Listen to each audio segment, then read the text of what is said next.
Find total सच numbers. ऐसा question बहुत बार NTS में पूछा जाता है। यहाँ पे जो हमारे पास डिजिट्स है वो वेरी स्मॉल है, 3, 2, 1 and remainders are 4, 2 and 1।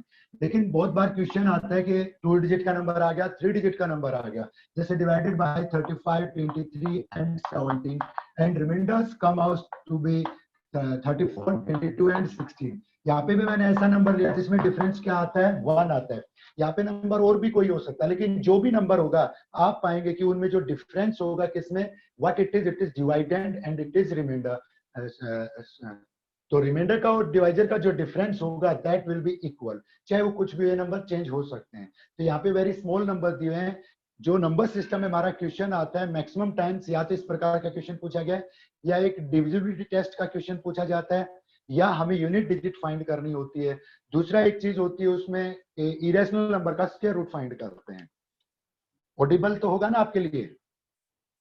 Yes sir. Yes sir. चलिए, तो इसमें जो क्वेश्चन है उसमें कह रहे हैं कोई 3 डिजिट के नंबर है, डिवाइड किया जाता है 5, 3 एंड 2 से and remainder comes out to be 4, 2, 1। तो जो डिफरेंस आता है रिमाइंडर का और sorry it is not divided, it is divisor. Divisor का और रिमाइंडर का डिफरेंस क्या आता है, 1 आता है। तो कह रहे हैं कि कितने सच नंबर्स होंगे वो हमें बताना है, 3 डिजिट के नंबर होंगे। तो पहले तो 5, 3 और 2 का एलसीएम ले हम। What will B LCM of 5, 3, 2? सभी प्राइम नंबर्स हैं, कोई भी प्राइम नंबर्स हैं उनका जो एलसीएम होगा that will be their product, वो क्या आएगी 30। अब 3 digit smallest number which is divisible by 30, 30 से जो डिविजिबल होगा that is 120। 120 is not our required number, 120 क्या डिविजिबल है 5, 3 और 2 से। हमें लेना है रिमाइंडर 1, 4 आए, 3 आए, 2 आए, 1 आए।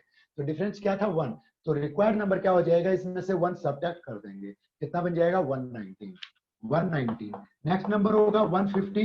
तो यहाँ पे 150 मल्टीपल ऑफ 30, उससे 1 लेस क्या होगा हमारा 149। और ऐसे ही 180, तो ये क्या होगा 179। और जो लार्जेस्ट 3 डिजिट नंबर होगा डिविजिबल बाय 30, 30 से डिविजिबल होगा दैट विल बी 990, वो क्या होगा 990। तो हमारा रिक्वायर्ड नंबर जो हो गया वो हो गया 989। कह रहे कितने नंबर्स हैं, तो इस पे आपको एपी के फार्मूले पे जाने की जरूरत नहीं है, आपको लॉन्ग प्रोसेस कोई फार्मूला नहीं लगाना। आप देखिए 30 का कौन सा मल्टीपल है, 4th मल्टीपल है, एंड लास्ट 30 का कौन सा मल्टीपल है, 33rd मल्टीपल है। मींस यहां तक 30 के जो टोटल मल्टीपल है वो कितने हैं 33। तो यहां से नीचे कितने मल्टीपल रह गए, 3 remains. No it is not 29, कितना बनेगा 3 रिमेन्स, 3 मल्टीपल रहते हैं, इट विल बी 30। यही पे हम मिस्टेक करते हैं जल्दबाजी में, ये ध्यान देना। एक एक नंबर की बहुत कीमत होती है एमटीएससी के दौरान।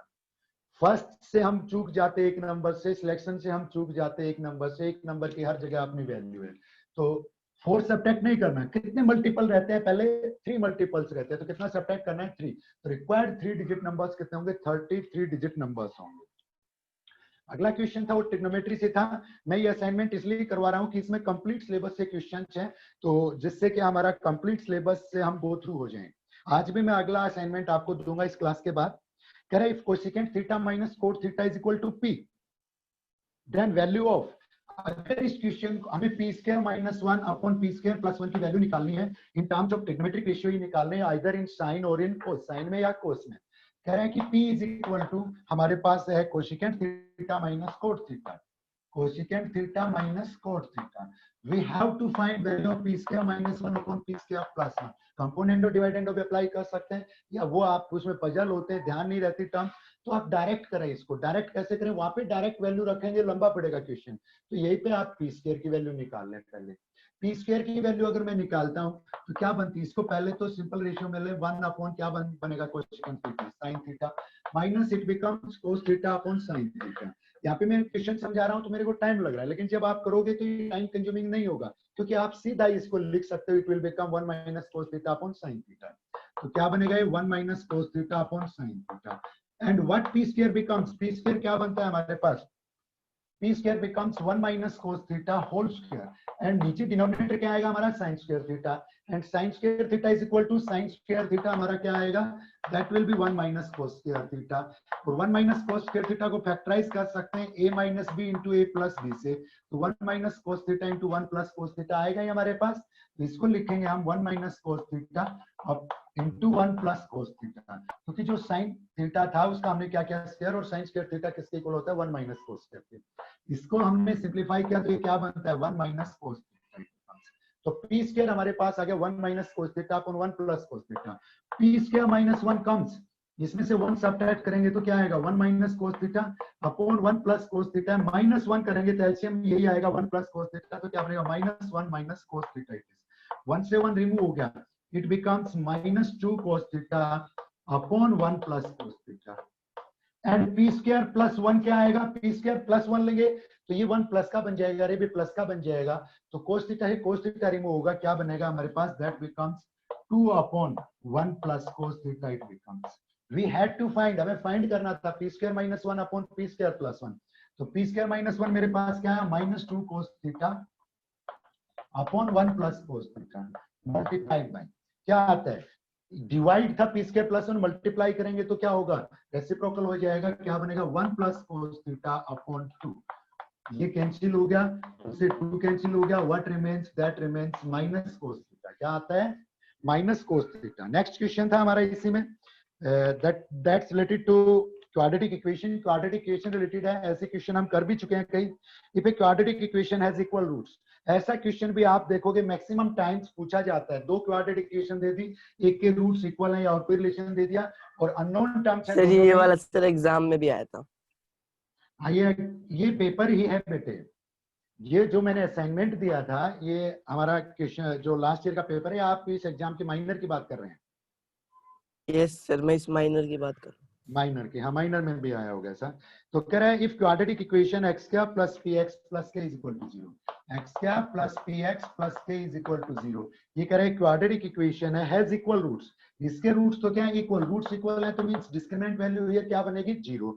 और दूसरी इक्वेशन में कह रहा है -4 is a root of the equation x क्या plus p x minus 4, x क्या plus p x minus 4 is equal to 0, इसका एक रूट क्या है हमारे पास -4 एक रूट है, तो यहाँ पे एक रूट है हमारे पास, यहाँ से p की वैल्यू आ जाएगी, इसमें अननोन टर्म 2 3 p की वैल्यू आ जाएगी, तो यहाँ पे क्या लेंगे हम d इक्वल टू 0 लेंगे, तो k के लिए सॉल्व कर देंगे तो हमारे लिए किसकी वैल्यू आ जाएगी k की वैल्यू आ जाएगी, तो यहाँ पे x की जगह -4 रखेंगे क्या बनेगा 16 - 4p - 4 इज इक्वल टू 0 और -4p 16 - 4 व्हाट रिमेंस 12, 12 उधर जाएगा क्या बनेगा नेगेटिव, तो p क्या आता है मेरे पास p कम्स 3, तो p की जगह मैं यहाँ पे क्या ले सकता हूँ 3, सॉल्व कर लेंगे अब आप इसको, अरे होगा solve, yes sir, yes sir, yes sir. KP का क्वेश्चन जो थर्ड क्वेश्चन था वो छूट गया था, कल भी किया था, कल एक क्वेश्चन आया था जो हमारे टेस्ट में ही था कि sum of first p terms is equal to q and sum of first q terms is equal to p, then what is sum of first p plus q terms, प्लग ने शायद ये क्वेश्चन पूछा था, तो देखिए एक बार फिर से उसको ध्यान दें, आप आंसर बोलेंगे, मैं क्वेश्चन बता रहा हूँ, कह रहा है कि sum of first m terms is m and sum of first n terms is m, then what will be sum of first m plus n terms, क्या होगा माइनस ब्रैकेट में m प्लस n, लेकिन बहुत बच्चे वही कल वाली mistake करते हैं, क्योंकि हमारी डिफरेंट बुक्स में, बहुत ज्यादा बुक्स में ये जो क्वेश्चन है किस प्रकार से पूछा गया है, if sm is equal to sn, sum of first terms is equal to sum of first n terms, then what is sum of first m plus n terms, अगर ऐसा पूछा है तो क्या आता है 0, और ये क्वेश्चन हमने कल सोल्व किया था, तो शायद दोबारा सोल्व करवाने की जरूरत नहीं है, या करवाएं सर रहने दो, एनी स्टूडेंट प्रॉब्लम इस क्वेश्चन को करना पूछना चाहे कोई स्टूडेंट, चलिए आगे बढ़ते हैं, कह रहे हैं a peacock sitting on the top of a tree observes a serpent on the ground making an angle of depression of 30 degree, angle of, ऊपर ट्री के ऊपर है, नीचे एक सर्पेंट है, सांप है, उसको देख रहा है, एंगल ऑफ डिप्रेशन कितना बन रहा है उससे 30 डिग्री बन रहा है, and speed of peacock to reach there, वहां पे पहुंचने की स्पीड क्या है उसकी 300 metre per minute, he catch the snake in 12 seconds, तो कह रहा है हाइट ऑफ ट्री निकालिए।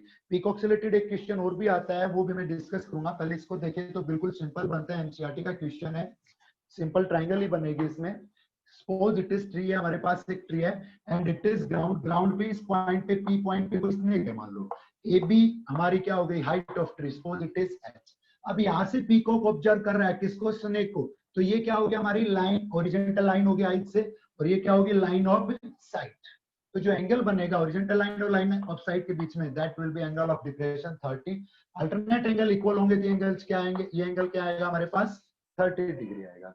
अब जो बीपी डिस्टेंस है ना, उसने कितनी देर में कवर किया है, यहाँ से वहां से यहाँ उड़ के आया वो, तो कितनी देर में आया वो, it comes in 12 seconds, 12 second time लगाया उसने, और उसकी स्पीड क्या थी 300 मीटर पर मिनट थी, पर मिनट मींस पर 60 सेकेंड्स। तो ये डिस्टेंस बीपी कितना आएगा? What will B this BP? BP क्या होगा? 60. What will B BP? 60, क्योंकि 12 सेकेंड से इसमें कैलकुलेशन की जरूरत नहीं पड़ती बेटे। क्या है 12 सेकेंड 1/5 पार्ट ऑफ 60, 60 का 1/5 है तो डिस्टेंस भी क्या होगा 1/5 होगा। तो 1/5 सर 30 आपकी का क्या आवाज नहीं आ बनेगा? रही। आवाज नहीं आ रही? सर आ रही है। आ रही है सर, आ रही है।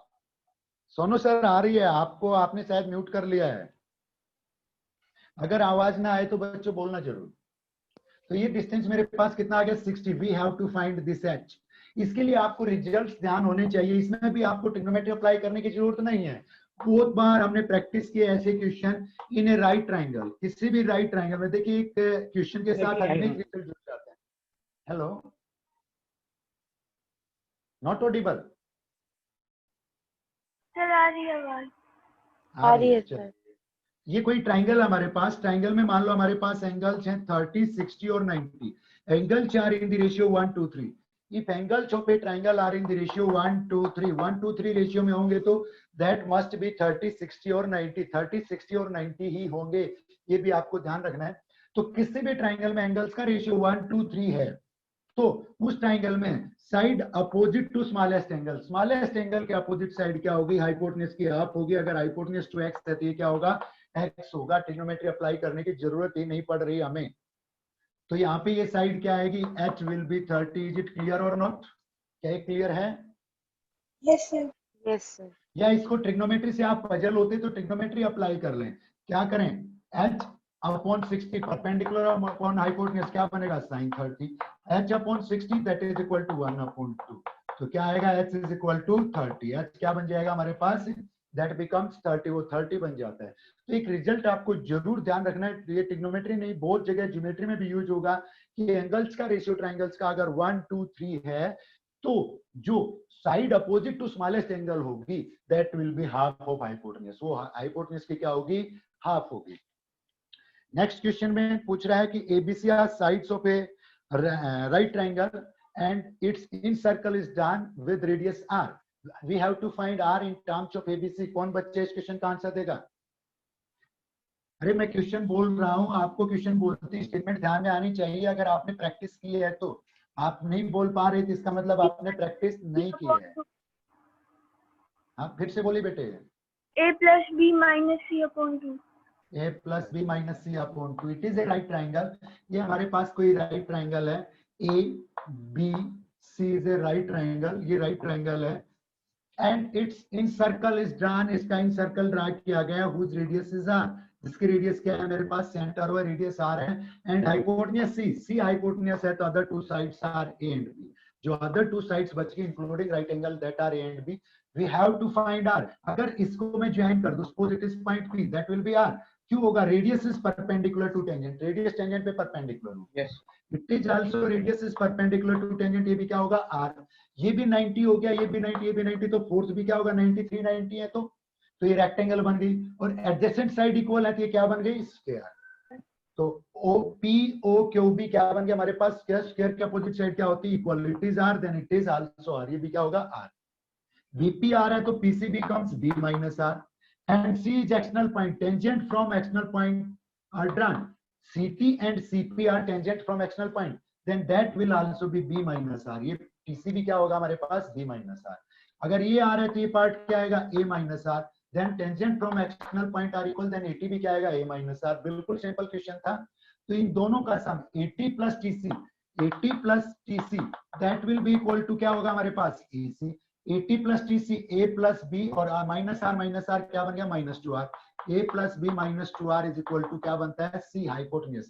और A plus B minus C is equal to क्या बनता है? 2R and R comes A plus B minus C upon 2 that will be radius of in circle। यहाँ पे आपके पास न्यूमेरिकल डाटा भी दिए हो सकते हैं कि बेस और परपेंडिकुलर दे दिया तो हाइपोटेन्यूज आप इजीली निकाल सकते हैं। या मैं कहूँ कि आपको ये 5 दे रखी है साइड और ये साइड 12 दे रखी है, then find radius of in circle। तो सिंपली आप निकाल सकते हैं। इन रेडियस का फार्मूला भी हमारे पास आता है। What is in radius of a circle? Formula Area radius of upon a circle, semi-perimeter. area of triangle upon semi perimeter, area upon semi perimeter. Formula लगाएंगे, एरिया निकालेंगे, सेमी पेरीमीटर निकालेंगे, लंबा पड़ेगा। तो सीधा आप ध्यान रखो r इज इक्वल टू क्या होगा, a plus B minus C upon 2 होगा। r इन सर्कल की रेडियस इन राइट ट्रायंगल, किसमें, राइट ट्रायंगल में। तो यहाँ पे अगर मैं लूं तो 12 प्लस 5 माइनस हाइपोटेन्यूज क्या बनेगा 13, 12 प्लस 5 17 माइनस 13, 4 अपॉन 2 क्या आएगी, रेडियस 2 आएगी, साइड्स आर 12 एंड 5। एक होती है सर्कम रेडियस। सर्कम रेडियस क्या होती है, what is circum radius, the circle which circumscribes the triangle, that is circum circle, and radius of that circle is called circum radius.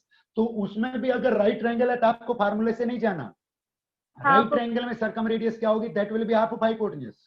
किसी भी right triangle में hypotenuse क्या होगा, that will B diameter of circum circle, वो circum circle का क्या होगा, diameter होगा। तो राइट ट्रायंगल है तो आप डायमीटर का हाफ कर दीजिए, that will B circum radius, वो क्या होगी, सर्कम रेडियस होगी। दूसरी चीज आपको क्या याद रखनी है, एक कॉन्सेप्ट में वही बात आती है, एक कॉन्सेप्ट आ जाते हैं। एबीसी हमारे पास कोई ट्रायंगल है and M is hypotenuse, then midpoint of hypotenuse is equidistant from all the three sides. वो कॉन्सेप्ट भी कहां से आता है, हमारे पास सर्कम सर्कल से ही आता है कि हाइपोटेन्यूज का मिड पॉइंट तीनों साइड, तीनों वर्टिसेस से क्या होगा, इक्विडिस्टेंट होगा। हाइपोटेन्यूज का mid point, that will B circum radius, वो क्या बनेगी हमारे पास, सर्कम रेडियस।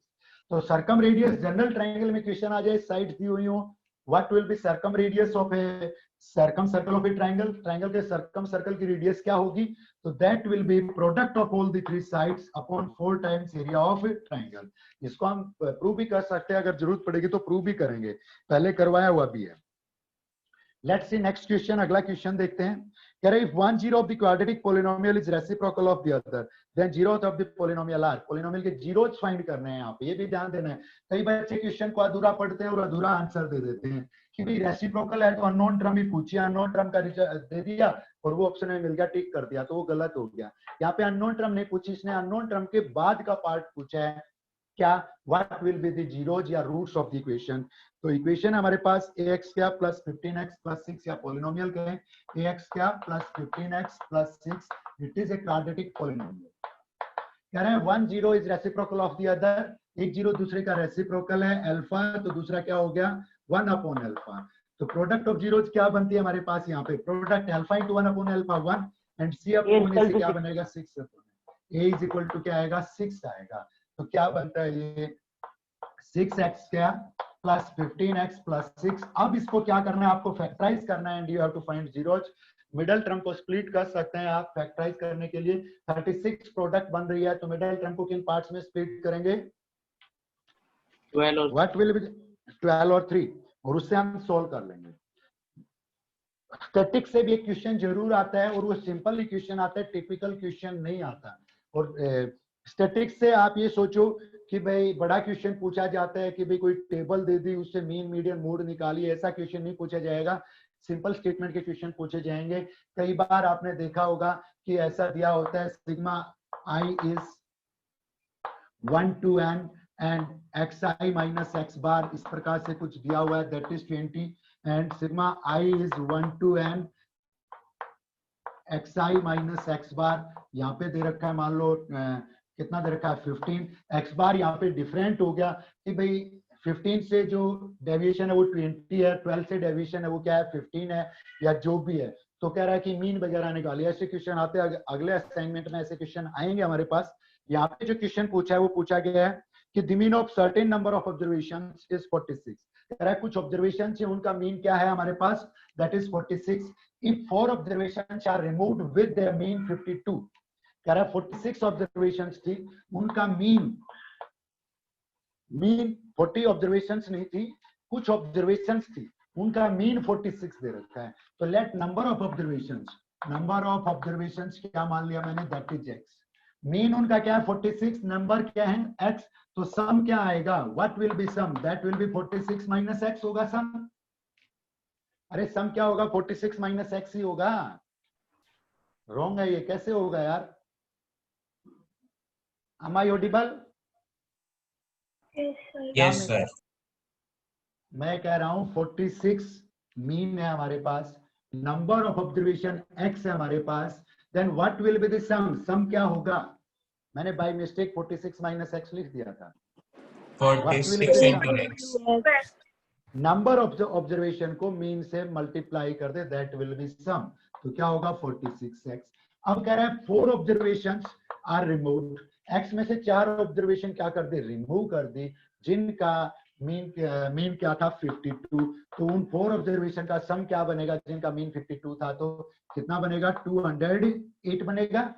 तो अब न्यू सम, नया सम हमारे पास क्या आ गया, new sum will be what it will be, क्या होगा हमारे पास नया सम। टोटल सम 46x था, 4 ऑब्जर्वेशन घटा दी विद देयर सम 208, तो नया सम क्या आ गया -208 कर देंगे, 46x - 208। न्यू मीन निकालना है, new mean, what will be new mean, it is given 44.5, I think it is, yes it is 44.5 नया मीन दिया हुआ है। तो नया मीन क्या आएगा, total sum 46x - 208 upon what, upon में क्या आएगा हमारे पास, x minus ऑब्जर्वेशन पहले x थी, 4 रिमूव हो गई, x -4। सर बोलिए सॉल्व कीजिए करके जल्दी, पेन पेपर आपके पास होना सर चाहिए। 20। क्या सॉल्व किया आपने, आंसर मार्क कर रखा था, सर कल किया था ना, याद था। कल किया था, चलो क्या है, क्रॉस मल्टीप्लाई करेंगे, x के लिए सॉल्व कर देंगे, वन वेरिएबल में इक्वेशन है। कह रहा है कि the area of a triangle with vertices, coordinate geometry, coordinate geometry में भी बहुत बार क्वेश्चन पूछा जाता है ट्रायंगल के एरिया से रिलेटेड। उसमें ट्रायंगल के एरिया से रिलेटेड क्या कॉन्सेप्ट बनता है कि भाई अगर एरिया ऑफ ट्रायंगल 0 है तो पॉइंट्स क्या होंगे, कोलिनियर। मान लो कोलिनियर पूछा है तो एरिया ट्रायंगल का क्या होगा 0। मान लो उन पॉइंट्स में वर्टिस में कोई अननोन टर्म है और कहे कि area of triangle is 0, then find this unknown, जो हमारे पास वेरिएबल है उसको निकालिए, अननोन टर्म है उसको निकालिए, तो एरिया क्या ले लेंगे 0, पॉइंट्स क्या होंगे कोलिनियर। एक क्वेश्चन जो मेनली पूछा जाता है इसमें कोऑर्डिनेट ज्योमेट्री में, पहले उस क्वेश्चन की बात करता हूं कि कोई लाइन सेगमेंट है विद इट्स एंड पॉइंट्स, उसके एंड पॉइंट्स दिए हुए हैं, its end points are suppose हमारे पास हो गए, कुछ भी ले लें हम, 3 2 ले लें और -5 4 ले लें। It is a line segment with its end points as 3 2 and -5 4, उसके एंड पॉइंट्स ये दिए हुए हैं। And a line divides it in some ratio, एक लाइन इसको कुछ रेशियो में डिवाइड कर रही है। Am I audible? Yes sir.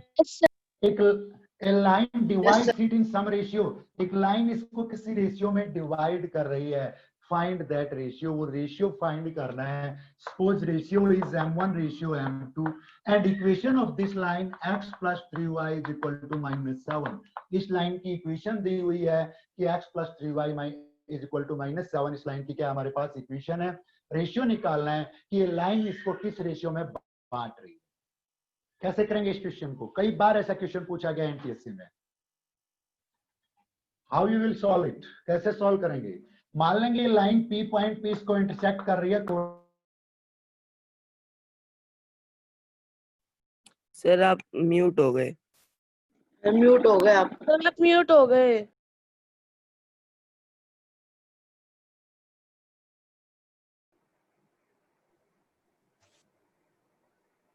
यहां से हमारे पास क्या आ जाएगा, एक्स भी आ जाएगा, वाई भी आ जाएगा, किससे निकालेंगे, सेक्शन फार्मूला से। हेलो,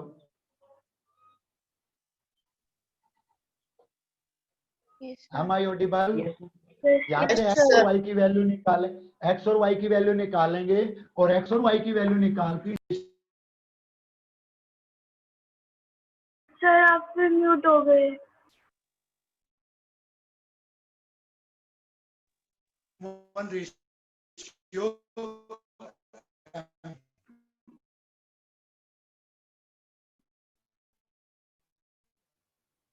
तो ऐसा क्वेश्चन सर आपकी वॉइस ब्रेक हो रही है सर। अरे बेटे बीच में वो फोन आ रहा है, कोई वो डिस्टर्ब कर रहा है फोन। सर फिर सर आप फिर से हो गए। फिर से बीट हो गए।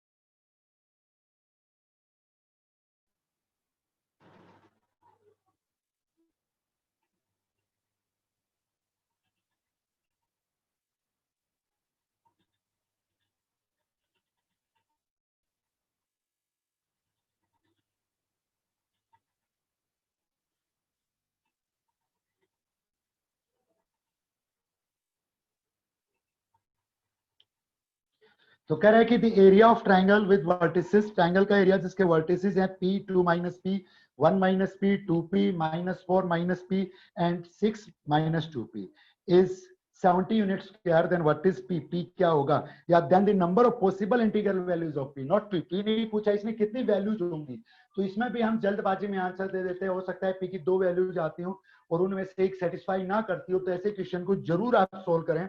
ट्राइंगल दे रखी है, it is a triangle and its vertices are given. Triangle has suppose ABC with vertices. Vertices है हमारे पास P और 2 minus 2P, P 2 minus 2P and 1 minus P और 2P, 1 minus P and 2P, and third vertex is minus 4 minus P, minus 4 minus P and 6 minus 2P, minus 4 minus P and 6 minus 2P. तो कह रहा है what will with the value number of values of p, p की values क्या होंगी जबकि area क्या है 17। Can you solve it? क्या इसको सॉल्व कर सकते हो आप लोग? Yes sir. कैसे सॉल्व करेंगे? एरिया ऑफ ट्राइंगल 1/2, फार्मूला वगैरह लिखने की जरूरत नहीं, सीधा आप लिखते जाएं वर्टिसेस को p 2 minus 2p और 1 minus p and 2p minus 4 minus p and 6 minus 2p and first and last same p 2 minus 2p, that is equal to you have to take 70। Simplify करना है, ऊपर से जो नीचे arrow आ रहा है उनको क्या करना है, हमें प्रोडक्ट को ऐड करना है और नीचे से ऊपर जो एरो जा रहा है उस प्रोडक्ट को उसमें से क्या करना है, सबट्रैक्ट करना है। you will get a equation either linear equation or quadratic equation। या तो linear बनेगी या quadratic। linear बनेगी तो 1 solution होगा, quadratic बनेगी तो क्या होंगे 2 solutions होंगे।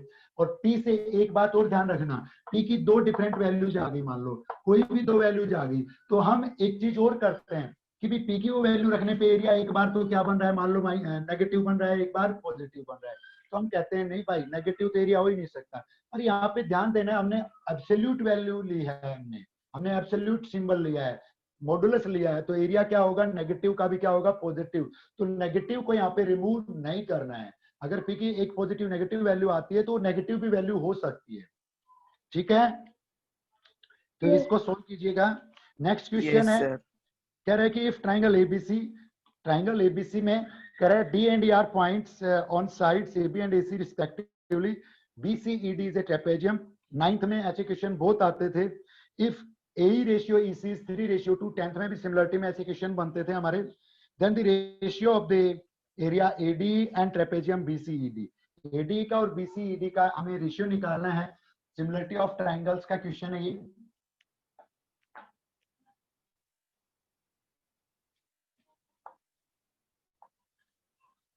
ABC is a triangle, ABC कोई ट्राइंगल है and D and E are points, D और E हमारे पास क्या है, पॉइंट्स हैं। और इसने कहा BCED इज ए ट्रेपेजियम। तो बहुत बच्चे पजल होते हैं कि यार D तो पैरेलल नहीं दे रखा है। अरे BCED ट्रेपेजियम है तो इसका मतलब क्या है, 1 पेयर पैरेलल है। और पैरेलल कौन सा हो सकता है, ये तो साइड प्रोड्यूस करने पे इंटरसेक्ट कर रही है, तो कौन सी हो सकती है, D पैरेलल टू BC हो सकती है। तो यहाँ पे एक चीज क्या हो गया, D is parallel to BC। और AE रेशियो EC है 3x है, ये क्या है 2x। कंप्लीट क्या बनता है 5x। AE रेशियो EC हमारे पास दे रखा था 3:2। We have to find ratio of area AD upon BCED। BCED और AD का हमें एरिया का रेशियो बताना है। तो क्या आएगा, when two triangles are similar. यहाँ पे देखिए triangle ADE and ABC are similar, why similar angle A common है और ये कॉरस्पॉन्डिंग एंगल्स होंगे तो इक्वल होंगे। एंगल रूल से ADE will be similar to ABC, क्यों होगी, by angle rule of similarity। and when two triangles are similar then ratio of their area क्या होगा, उनके एरिया का ratio, answer it. Area upon area ABC will be ratio of squares of corresponding sides। इसकी side अगर ए है तो उसका square 9x² बन रहा है और इसकी साइड अगर AC है तो उसका स्क्वायर क्या बन रहा है 25x²। Because when two triangles are similar, then ratio of their area is ratio of the squares of their corresponding sides। तो x² से x² रिमूव हो गया, तो AD का एरिया और ABC का एरिया का रेशियो क्या आ गया 9:25। तो AD का एरिया तो मैंने मान लो 9K मान लिया, तो ABC का क्या हो गया 25K। 25 के टोटल हो गया, 9K रिमूव हो गया, तो कितना बचता है, इट इज 16K। तो ये क्या आता है AD अपॉन BCED क्या आता है 9/16। 16 यही पूछा था। इसमें भी हम मिस्टेक करते हैं, छोटा क्वेश्चन मतलब क्वेश्चन बहुत इजी होता है और उसमें करेक्शन ज्यादा होती है हमसे। क्यों होती है?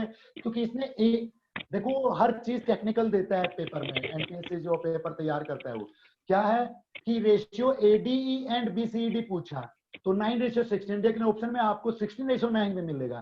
तो हम जल्दबाजी में क्या करते हैं, 9:16 आएगा या 16:9 आएगा।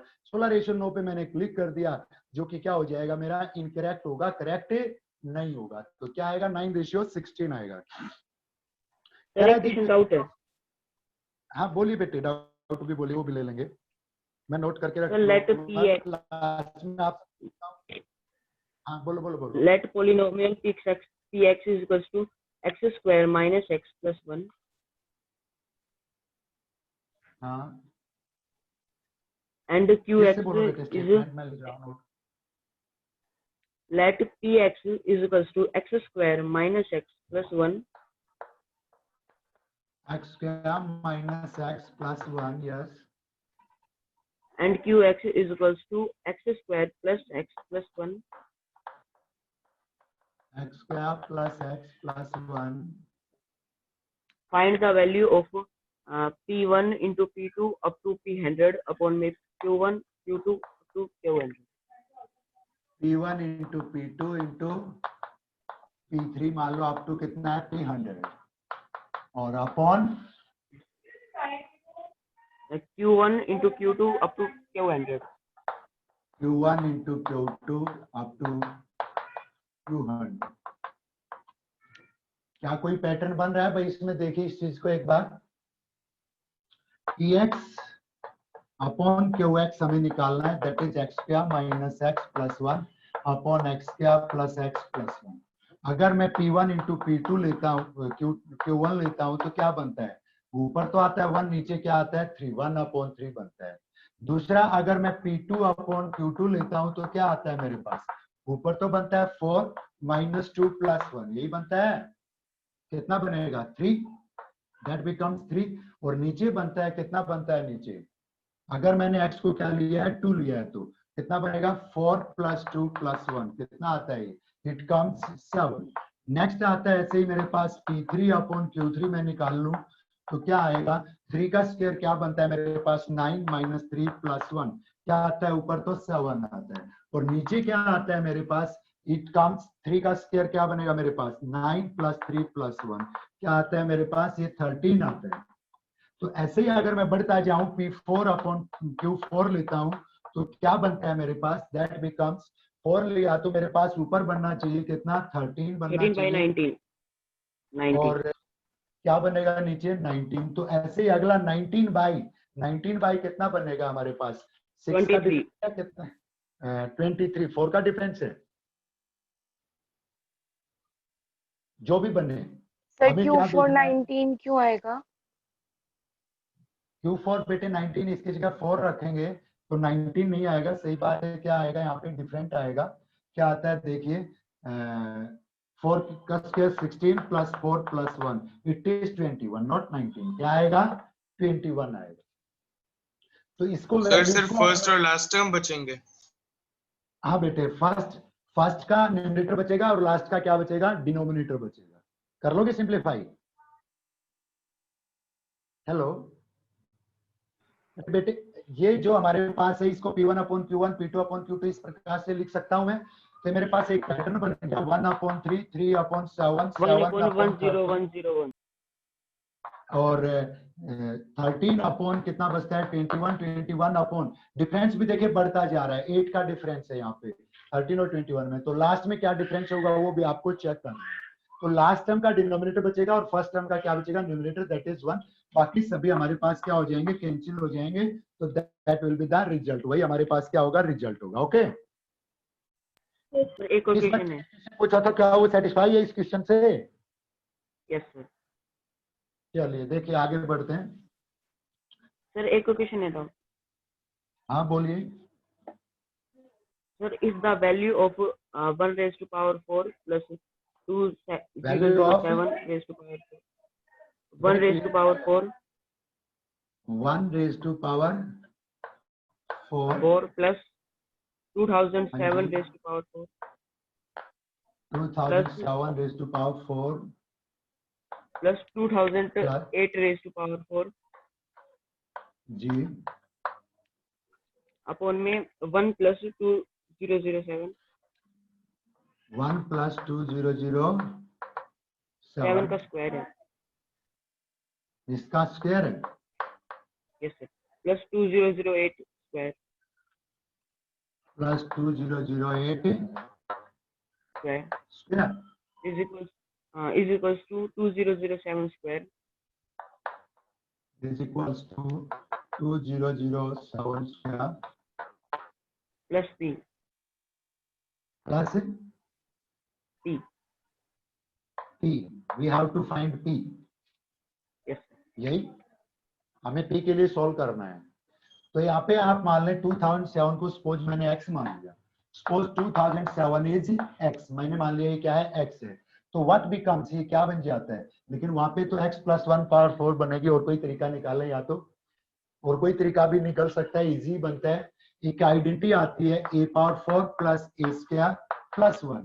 देखिए आइडेंटिटी, इसके फैक्टर्स Yes, क्या sir. होंगे A हमारे square पास, plus A इसके plus 1 फैक्टर्स होंगे into a A square square plus a minus plus 1 and a square minus a plus 1 होगा ऐसा। तो इसी का हम यहाँ पे यूज कर लेंगे।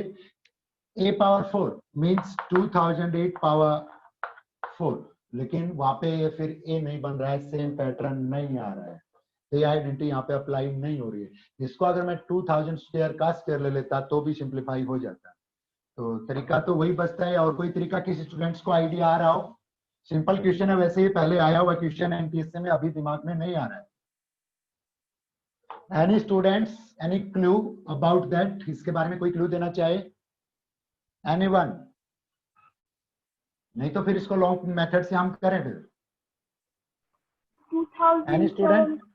2008 minus 1 और फिर कोई आइडेंटिटी बनती हो तो फिर आइडेंटिटी बन रही है। 2007 को x ले लो, फिर उसको x plus 1 से कुछ होता है तो। लेकिन बेटे वो तो लंबा जा रहा है, वो तो मैं स्टार्टिंग में कर ही रहा था। वो तो एक लंबा कॉम्पोनेंट और डिविडेंड लगा लो एक बार। कंपोनेंट फिर डिविडेंड एक बार- हो जाएगी। सर थोड़ा तो आगे तक तो आ जाएगा, इजी हो जाएगा फिर थोड़ा। नहीं आएगा। चलिए इस क्वेश्चन को मैं आपको भेज दूंगा सॉल्व करके इस क्लास के बाद, नहीं तो टाइम वेस्ट जाएगा। इस क्वेश्चन को मैं जस्ट आफ्टर दैट क्लास, इस क्लास के जस्ट बाद सॉल्व करके आपको दे रहा हूँ। ओके, उसकी स्नैप में दे दूंगा। और बोलिए, और कोई है तो इसके अलावा? सिंपल एनालिसिस में कुछ भी नहीं, टेक्निकली बनेगा कुछ। अगर हम एक्स लेते हैं तो थोड़ा लार्ज बनता है, आइडेंटिटीज में अप्लाई नहीं हो रही है अभी, तो और कोई तरीका हम अपनाएंगे, इसमें देखेंगे। चलिए नेक्स्ट क्वेश्चन देखिए, जो क्वेश्चन में बोल रहा था, कह रहा है कि द वैल्यू ऑफ के सेटिस्फाइंग द रिलेशन। ये तो सिंपल ही क्वेश्चन है, इसको छोड़ दीजिए, आप खुद से कर लेंगे इसको। नेक्स्ट था 3 spheres of radius 6 centimetre x and y are melted to form a single sphere of radius 12 if xy is equal to, अच्छा क्वेश्चन है ये, 80 then value of x plus y की वैल्यू पूछी है इसने। तो देखें कि एक स्फीयर की रेडियस 6 है, एक की x है, एक की y है। These are melted to form a big sphere, ये मेल्ट कर दिया बड़ा स्फीयर बनाने के लिए।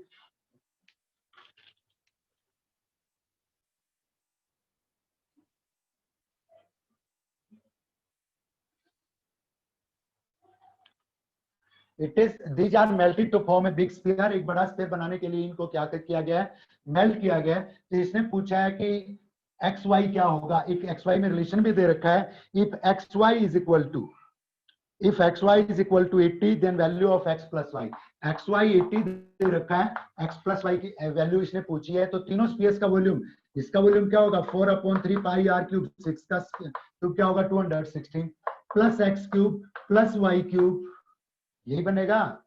अगर मैं 4/3 पाई को क्या ले लेता हूं, कॉमन ले लेता हूं, 4/3 पाई आर क्यूब तो सभी में आएगा, तो हमारे पास बन जाएगा 216 plus x cube plus y cube that is equal to, करें तीनों का स्फीयर एक बड़ा स्फीयर है जिसकी रेडियस कितनी है 12 है, उसके वॉल्यूम के बराबर है। तो उसका वॉल्यूम क्या बनेगा 4/3 पाई आर क्यूब, 12 का क्यूब कितना हमारे पास, what is 12 cube 1728 1728 that is.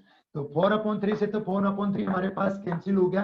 What comes x cube plus y cube is equal to, x cube plus y cube क्या आता है हमारे पास 151 1728 minus 216 सब्ट्रैक्ट करके बोलिएगा x cube plus y cube what 1728 minus 216 that comes to and here 151 1512 ही आता है 1512 देखिए यही आता है क्या x cube plus y cube को हम क्या लिख सकते हैं x plus y whole cube plus यहाँ से हमें मतलब हमें मेन ये देखना है यहाँ से हमें वैल्यू निकालनी है किसकी x प्लस वाई की निकालनी है जबकि हमारे पास x cube plus y cube है तो आइडेंटिटी लगाएंगे क्या बनेगा x plus y whole cube plus क्या आएगा minus 3xy into x plus y that is equal to 1512 और क्या बनता है ये x plus y whole cube that minus 3xy कितना है मेरे पास 80 so 240 into x plus y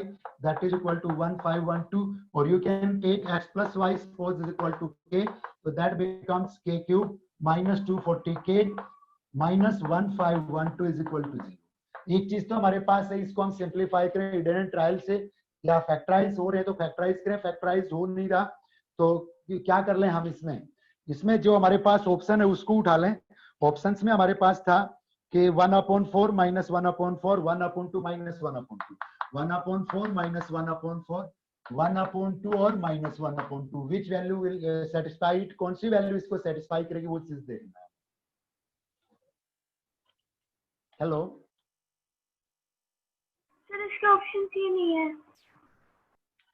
options ये नहीं है तो हो सकता है मैंने ऑप्शंस गलत नोट कर लिए हो तो आप ऑप्शन से ऑप्शंस ये नहीं है मैंने दूसरे क्वेश्चंस के ऑप्शंस बोल दिए ऑप्शंस आर 21 18 24 42 सर 10 और 8 लेकर हो जाएगा 21 18 24 और 42 बेटी 10 और 8 लेके नहीं होगा क्यों नहीं होगा अच्छा 10 और 8 इसकी वैल्यूज x और y की वैल्यूज लेके yes sir answer will be 18 हाँ आंसर 18 ऑप्शन में हमारे पास है तो वो वैल्यू लेके हम कर सकते हैं अगला क्वेश्चन है हाँ बताओ बेटे एक काम करना है आप डाउट जो मान लो हो सकता है कि इसमें भाई कोई पेज अटक जाए तो वो मैं या तो अगली क्लास में इंक्लूड करूँ या आपके ग्रुप पे मैं वो डाउट डाल दूंगा वो डाउट आप मेरे साथ शेयर कर देना अभी मेरे ग्रुप पे ठीक है ओके सर अगली क्लास में मैं या तो आपके साथ डिस्कस करूंगा या मैं आपके पास स्नैप भेजूंगा नहीं तो उसमें फिर उस पर हम ट्राई करते हैं थोड़ा टाइम लग जाता है तो जिस बच्चे का डाउट है वो अपना जो मैथमेटिक्स ग्रुप है उस पर डाले मैं उसको आज ही सॉल्व करके भेजूंगा okay okay sir let n is equals to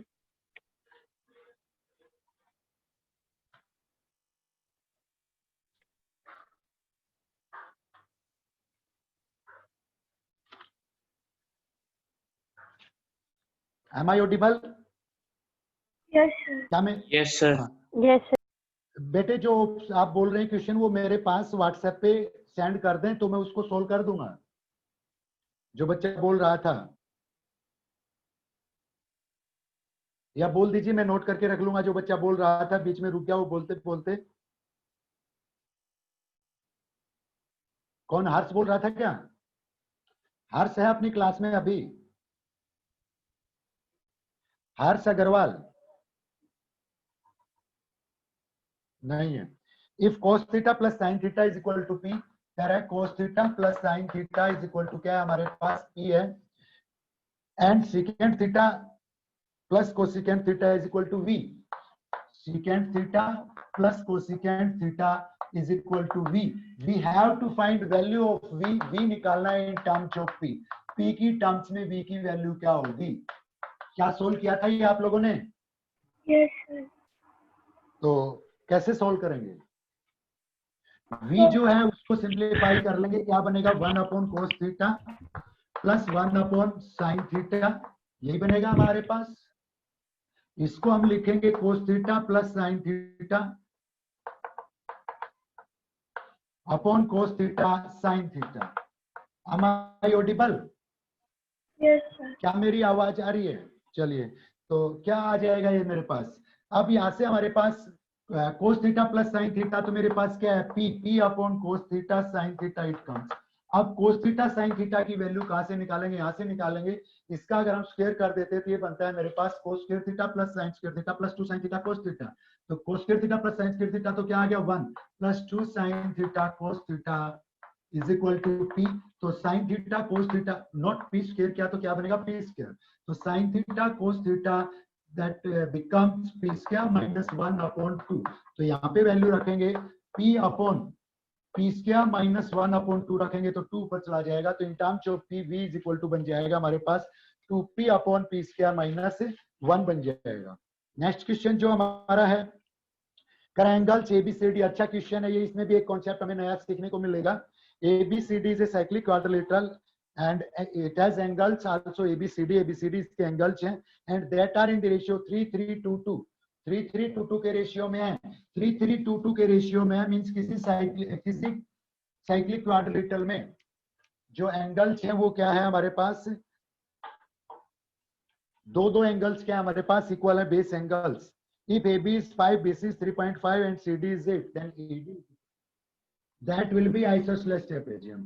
किसी भी अगर क्वाड्रिलेटरल में बेस एंगल्स हमारे पास इक्वल हैं तो कैसी ट्रेपेजियम कैसी क्वाड्रिलेटरल होगी, that will B isosceles trapezium. वो आइसोसेलेस ट्रेपेजियम होगी ऑलवेज। ये एंगल मान लो 3x है तो ये भी कितना है 3x, ये 2x है तो ये भी कितना है 2x। नाम ले ले इसका A B C D। ये क्या बन गए हमारे पास base angles, two base angles, वो भी टू बेस एंगल्स कहते हैं उनको। तो क्या होंगे वो आइसोसेलेस ट्रेपेजियम होगी। एंड आइसोसेलेस ट्रेपेजियम में क्या होता है opposite non parallel sides are equal. उसकी नॉन पैरेलल साइड्स क्या होंगी इक्वल होंगी।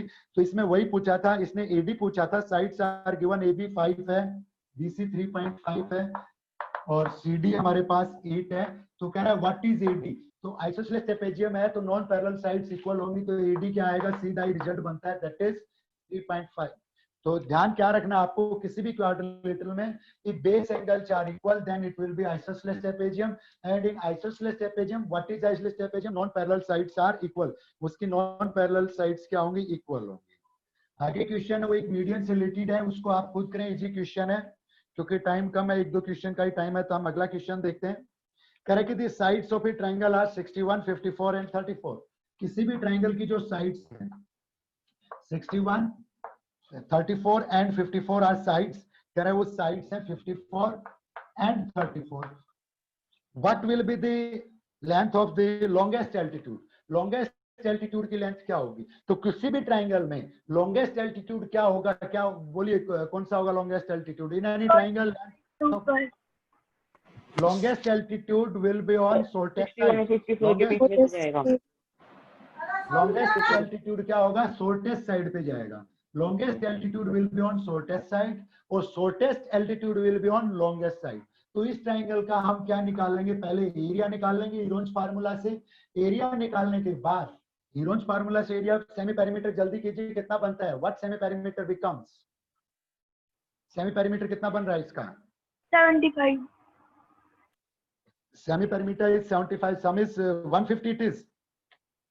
क्या सम 150 बन रहा है, सम 150 नहीं बन रहा बेटे, 75 कैसे बना 149 बन रहा है सम तो 149 बन रहा है। तो ये 74.5 आ रहा है। तो साइड 35 है। कौन सा है बेटी, क्या बोल रहे हो आप। साइड 35 है, 34 नहीं है। 35 है, 35 है तो क्या बन जाएगा 150 बनेगा सम और 150 बनेगा तो क्या आएगा सेमी पेरीमीटर 75। तो एरिया बनेगा 75 माइनस 61 क्या आएगा 14, 75 माइनस 54 क्या आएगा 21 और 35 माइनस करेंगे तो क्या बचेगा हमारे पास 40। देखिए यही बन रहा है क्या, and that will be equal to 1 upon two base 35 into h। इसको h के लिए हम क्या करेंगे सॉल्व कर देंगे तो उससे हमारे पास क्या आ जाएगा लॉन्गेस्ट एल्टीट्यूड आ जाएगा। अगला क्वेश्चन है प्रोबेबिलिटी का क्वेश्चन है, अच्छा क्वेश्चन है। कह रहा है ये बैग कंटेन्स 2 कॉइन्स। एक बैग में 2 कॉइन्स है, 2 सिक्के हैं और दोनों सिक्कों में क्या है, एक सिक्का तो हमारा फेयर कॉइन है। फेयर कॉइन कौन सा होता है जिसमें हेड भी हो टेल भी हो, लेकिन एक कॉइन है कह रहा है it has both sides tail, इसमें दोनों साइड्स ही क्या है, other has tails on both sides, दोनों ही साइड क्या है इसमें टेल है। तो कह रहा है from random and toss then probability of getting a head is a coin is taken out at random. एक सिक्का उसमें से निकाला जाता है तो कह रहा है वो सिक्का निकाला उसमें हेड आने की प्रोबेबिलिटी क्या होगी। अरे एक बैग है उसमें 2 सिक्के हैं, एक सिक्का तो है फेयर कॉइन उसमें हेड भी है और दूसरी साइड में उसमें क्या है, टेल भी है, दोनों चीजें। लेकिन एक कॉइन ऐसा है उसकी मैं दो साइड बना रहा हूँ, उसमें दोनों ही साइड क्या है, हमारे पास टेल है। And one coin is random, उनमें से एक कॉइन निकाला गया, तो कह रहा है हेड आने की प्रोबेबिलिटी क्या होगी? 1/4। वाई 1/4 क्यों होगी? क्योंकि दो सिक्के हैं, कोई भी दो सिक्के होंगे तो उनमें प्रोबेबिलिटी निकालते हैं हम, तो हेड और टेल की प्रोबेबिलिटी क्या बनती है, आइदर ऑफ हेड और टेल, मतलब या तो हेड आने की प्रोबेबिलिटी निकालनी हो या टेल निकालनी हो, तो प्रोबेबिलिटी क्या बनेगी, 50-50 चांसेस होते हैं। एक केस तो ये हो गया।